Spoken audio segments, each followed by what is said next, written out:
Student, आज मैं आपको करिकुलम विटे बनाना सिखाऊंगा। रिज्यूमे कैसे बनाते हैं। तो माइक्रोसॉफ्ट वर्ड खोलते हैं हम यहाँ पे। ये इस तरह की एक स्क्रीन आपके पास खुलेगी। इसमें ये बने बनाए टेम्पलेट्स पड़े हुए हैं डॉक्यूमेंट्स के। इसमें से आप कोई भी टेम्पलेट जो है वो सिलेक्ट कर सकते हैं। मतलब RESUME मैं यहाँ पे लिखता हूँ, एंटर करता हूँ, तो ये देखिए बने बनाए पैटर्न्स या नमूने मेरे पास आ गए। इनमें से जो भी CV का सही फॉर्मेट आपको लग रहा हो वो आपने डाउनलोड कर लेना और फिर उसको आप मॉडिफाई कर लें। फर्ज करें मुझे ये कुछ बेहतर लग रहा है तो मैं इसको सिलेक्ट कर लेता हूँ। ये इस तरह ये रिज्यूम आ जाएगा। तो यहाँ पे देखिए ये पिक्चर है, पिक्चर आप इंसर्ट कर सकते हैं और इसी तरह पिक्चर चले हम साथ साथ चेंज करते हैं इसको। तो इंसर्ट पिक्चर, यहाँ पे मेरे पास डेस्कटॉप के ऊपर पिक्चर पड़ी हुई है, ये मैं इसके अंदर लगा, राइट, ये मैंने पिक्चर लगा दी। और इसी तरह एजुकेशन पर आपने यहाँ पे अपनी देनी है कि किस डेट से किस डेट तक आप पढ़ते रहे हैं, किस स्कूल में पढ़ते रहे हैं और डिग्री का टाइटल क्या है। फर्स्ट करें स्कूल नेम मैं कहता हूँ कि जी यूनिवर्सिटी ऑफ पंजाब, ठीक है। ये आप किस डेट से किस डेट तक पढ़ते रहे हैं। फर्स्ट करें 1998 to 2004। इस तरह आपने इसको चेंज कर लेना। यहाँ पे आप मार्क्स वगैरह दे सकते हैं, CGPA दे सकते हैं। और जैसे मैं इसको सिलेक्ट करके CGPA 2.9, डिग्री टाइटल भी आप देख सकते हैं इधर। मतलब मैं यहाँ पे देखता हूँ MScs। इसी तरह फिर BS या आप अगर मैट्रिक हैं, FA हैं, तो ये यहाँ पे एक और भी आप इधर डाल सकते हैं।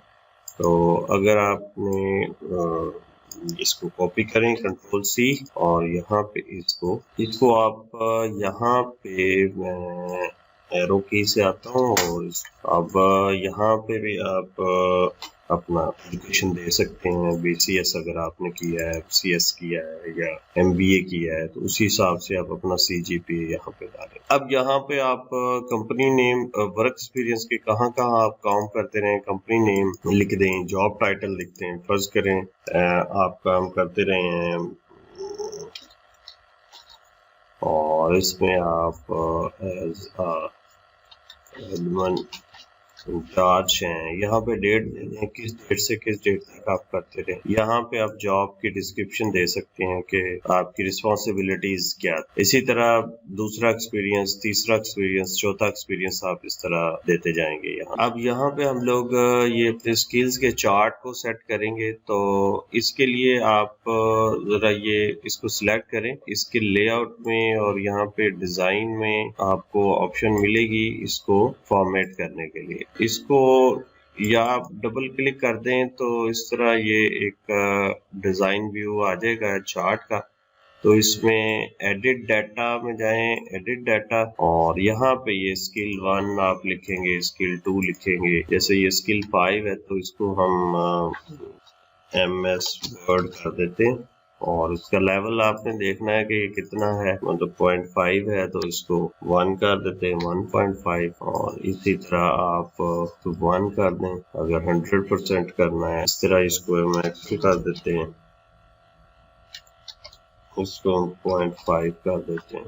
तरह इंग्लिश, स्पोकन इंग्लिश, इसको हम 0.25 कर देते हैं। इस तरह अगर कोई ये निकालना है तो इसको आप डिलीट कर दें, तो इसकी जरूरत नहीं है। तो इस तरह आप जो है इसको Ctrl+Z करता हूँ। यहाँ पे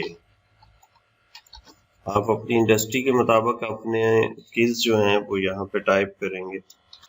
तो ये स्किल्स हो गया, बस आपने इसको क्लोज कर देना। अब देखिए यहाँ पे हमारे पास ये CV जो है वो तैयार हो गई है। यहाँ पे आपने ऑब्जेक्टिव डालना है, जहाँ पे आप जिस जॉब के लिए यहाँ पे आप नेम डालेंगे। जैसे ठीक है, इसको थोड़ा सा छोटा कर लें ताकि पूरा आ जाए। और जॉब टाइटल आप मैनेजर या जो भी जिस जॉब के लिए आप अप्लाई कर रहे हैं वो आप यहाँ पे डालेंगे। यहाँ पे आप ऑब्जेक्टिव डालेंगे कि क्या ऑब्जेक्टिव है आपके इस जॉब को करने में। और ये मैं इसको Ctrl+Z करता हूँ। तो ये इस तरह आपकी CV जो है वो तैयार हो जाएगी। तो अब आपने इसको सेव कर लेना है अपने सिस्टम के ऊपर। ये टेम्पलेट मैं आपको बताता चलूं कि ये आपका इंटरनेट अगर होगा तो ये डाउनलोड होंगे। इस तरह डेस्कटॉप पे मैं इसको सेव कर लेता हूँ। इसको आप प्रिंट भी कर सकते हैं इस तरह। तो ये था स्टूडेंट सीवी बनाने का तरीका। सीवी में अगर ये आप लेआउट नहीं लेते तो उसके अलावा भी ये सीवी आप इस तरह एक टेबल बना लें। टेबल में आएगा क्या, एजुकेशन आ जाएगी, वर्क एक्सपीरियंस आ जाएगा, स्किल्स आ जाएंगे, ऑब्जेक्टिव आ जाएगा, नेम और कॉन्टेक्ट इन्फॉर्मेशन आ जाएगा। अमूमन सीवी का पैटर्न होता है, लेकिन इसका डिजाइन जो है वो डिफरेंट हो सकता है। चीजें इसमें यही आएंगी कि education, work experience, skills, objective और ये सब।